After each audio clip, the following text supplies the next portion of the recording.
Θέλω πρώτα απ' όλα να ευχαριστήσω τον Πρόεδρο και τον Γιάννη που αυτή τη στιγμή εμπιστεύονται την τύχη, τις τύχες του Απόλλωνα στα δικά μου χέρια. Είναι πολύ μεγάλη τιμή για τον οποιοδήποτε προπονητή να αναλαμβάνει μια ομάδα με τόσο μεγάλη ιστορία και μάλιστα τη στιγμή που εκπροσωπεί ένα τόσο μεγάλο μέρος του ελληνικού λαού και μιλάω για την ποντιακή μερίδα. Είναι γεγονός ότι έχουμε αρκετή δουλειά, έχουμε πολύ μεγάλη ευθύνη για να οδηγήσουμε τον Απόλλωνα όσο γίνεται ψηλότερα.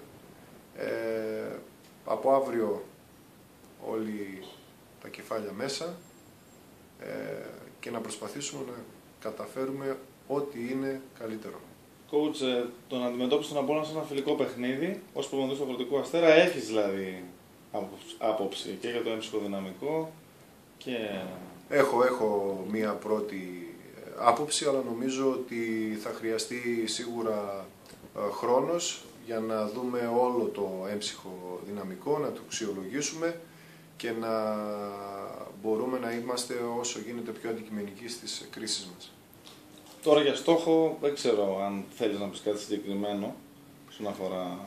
Νομίζω ότι από μόνος του ο Απόλλωνας πρέπει να έχει πρωταγωνιστικούς στόχους και αυτό θα επιδιώξουμε. Από αύριο ξεκινάτε προπονήσεις κανονικά?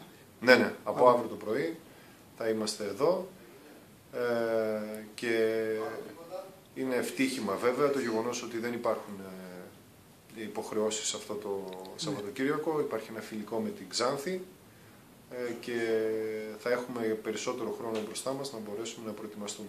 Ευχαριστούμε πολύ. Τελευταία ερώτηση. Συνεργάτες, τον κύριο Καζιαμπή θα...